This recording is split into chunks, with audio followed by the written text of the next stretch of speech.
हमारे इस channel we the डेमिगोड्स motivational में आपका स्वागत है। आजकल जहां देखो वहां कोरोना कोरोना कोरोना और इससे लोग इतने डरे हुए हैं, इतने भयभीत हो रखे हैं। और होने की बात भी है क्योंकि जिस चीज का इलाज ही नहीं है उससे डर तो लगेगा ही। लेकिन ये एक सोचने की बात है कि हम इस कंडीशन में पहुंचे कैसे। इंसान तरक्की करता है, साइंस तरक्की करता है, एक से एक अच्छी चीजें बनाता है, लेकिन इन सब के पीछे वो एक चीज को भूल जाता है कि कुदरत के कुछ नियम हैं। अगर हम उन नियमों को तोड़ेंगे तो उसका हर्जाना तो भुगतना ही पड़ेगा। तो ऐसा ही कुछ हमारे साथ भी हो रहा है। चारों तरफ पॉल्यूशन, पानी में, हवा में, सब जगह पॉल्यूशन, जंगल कट रहे हैं, जानवरों को मार रहे हैं और सब कुछ पूरी प्रकृति को जो है वो परेशान करके रखा हुआ था इंसान ने। तो प्रकृति कभी ना कभी बदला लेती है। और बदला कैसे लेती है? एक तो ये अभी कोरोना आ गया, उसके साथ बाढ़, भूकंप, वोल्केनोज, न जाने क्या क्या। और जब प्रकृति ज्यादा परेशान होती है, ज्यादा दुखी होती है, तभी वो ऐसा होता है कि वो मनुष्य के ऊपर कुछ ना कुछ एक के बाद आपदाएं डालती रहती है ताकि कभी तो उसको होश आए। और इंसान ऐसा है कि वो जब तक परेशान होता है तब तक सोचता है कि इस टाइम मैं थोड़ा सा ठीक हो जाऊं, इस टाइम मेरे हालात ठीक हो जाएं, नेक्स्ट टाइम से मैं सब कुछ ठीक कर दूंगा, कुछ भी ऐसा गलत होने नहीं दूंगा।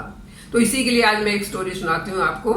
एक किसान नारियल के पेड़ पर चढ़ गया, बहुत ऊंचा नारियल का पेड़। आप जानते हैं नारियल के पेड़ कितने ऊंचे ऊंचे होते हैं और वहां जाके फल लगते हैं। तो फल तोड़ने के लिए वो ऊपर चढ़ गया और वो पेड़ बहुत ऊंचा था। और जब उसने ऊपर जाके नीचे देखा तो वो एकदम से डर गया कि मैं इतनी ऊंचाई पर आ गया हूं। और डर के कारण वो इतना हिचक गया कि वो उतरने से ही डरने लगा कि अब कैसे उतरा जाए। लेकिन उतरना तो था।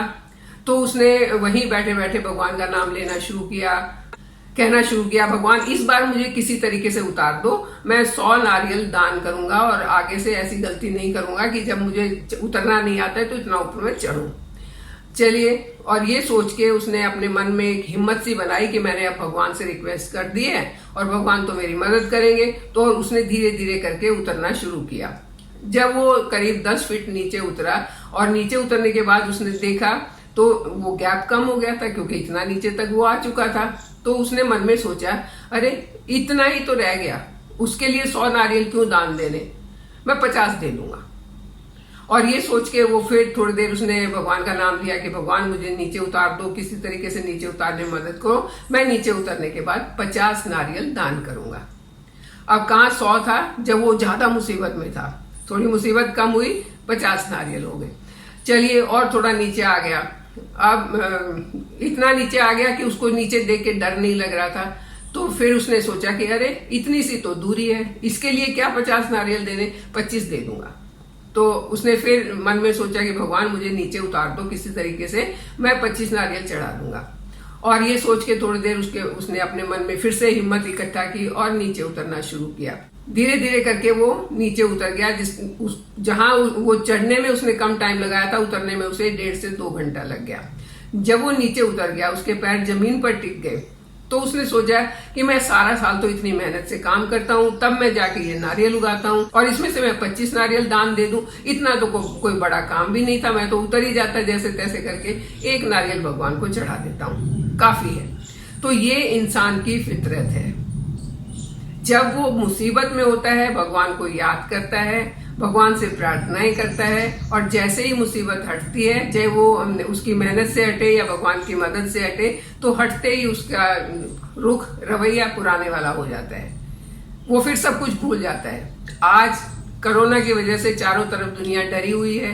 इसके लिए वैक्सीन ढूंढ रहे हैं, इसके लिए दवाइयां ढूंढ रहे हैं और बहुत सारी प्रिकॉशंस ले रहे हैं। मास्क भी लगा रहे हैं, खांसते छींकते टाइम भी ध्यान रख रहे हैं, भीड़ वाली जगह में भी नहीं जाते हैं। लेकिन जैसे ही ये इस बीमारी का कोई वैक्सीन आया तो लोग अपनी फितरत के हिसाब से वापस अपनी पुरानी स्टेट में आ जाएंगे। वो भूल जाएंगे कि हम कितने कठिन टाइम से निकले हैं। और यही इंसान सबसे बड़ी गलती करता है, यही उसकी सबसे बड़ी भूल है कि वो अपने एक्सपीरियंस से नहीं सीख रहा है। वो सिर्फ अपना दिमाग लगाता है कि मैं तो चांद पर पहुंच गया हूं, मैं उससे भी आगे पहुंच जाऊंगा, यहाँ नहीं तो वहां पहुंच जाऊंगा। ये भूल जाता है कि जिस कुदरत ने, जिस माँ प्रकृति ने तुम्हें बनाया है, उसको क्यों खराब करना। आप अपना पहुंचो कहीं से कहीं, मेहनत करो, सब करो, बट प्रकृति का नुकसान तो मत करो। पॉल्यूशन, डस्ट, जंगल काटना, वाटर बॉडीज को खराब करना, पानी के तालाब, पानी की झीलें, नदियां, उन सबको खराब करना, नदियों में पॉल्यूशन डालना, तो ये सब अगर आप करोगे तो क्या होगा? फिर तो आप कितने भी नारियल चढ़ाओ, उससे बचना मुश्किल हो जाएगा। तो हमें कोशिश ये रखनी चाहिए कि अपने आप को ये हमेशा याद दिलवाते रहना चाहिए कि अगर हमें स्वस्थ रहना है, अगर हमें ठीक रहना है, तो हमें अपने साथ साथ इस प्रकृति को भी ठीक रखना है, वन्य प्राणियों को भी ठीक रखना है, जंगलों को भी ठीक रखना है। और जब सब चीजों को हम ठीक रखने में सहयोग देंगे, मदद करेंगे और उनको हम नष्ट नहीं करेंगे, तभी हम ठीक रह पाएंगे। अदरवाइज कोई और कोरोना नहीं तो बरोना आ जाएगा, नहीं तो मटोना आ जाएगा, कुछ ना कुछ आ जाएगा और इंसान को ऐसे ही तंग करता रहेगा। तो और इसकी शुरुआत कहाँ से हो सकती है? इसकी शुरुआत मुझसे हो सकती है। I can do it.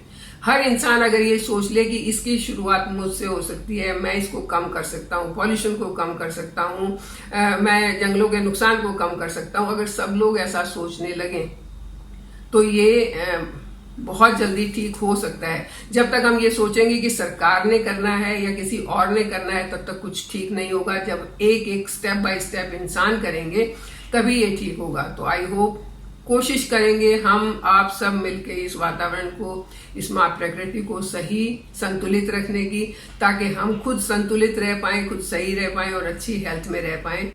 और ये तो जरा सी छोटी सी बात है, कोशिश ही तो करनी है। कोशिश करने में क्या जाता है। तो चलिए कोशिश करते हैं, एक साथ बने रहते हैं। आप मेरे चैनल को सब्सक्राइब कीजिए। मैं ऐसे ही और स्टोरीज के साथ आपसे बात करती रहूंगी, आपसे मिलती रहूंगी।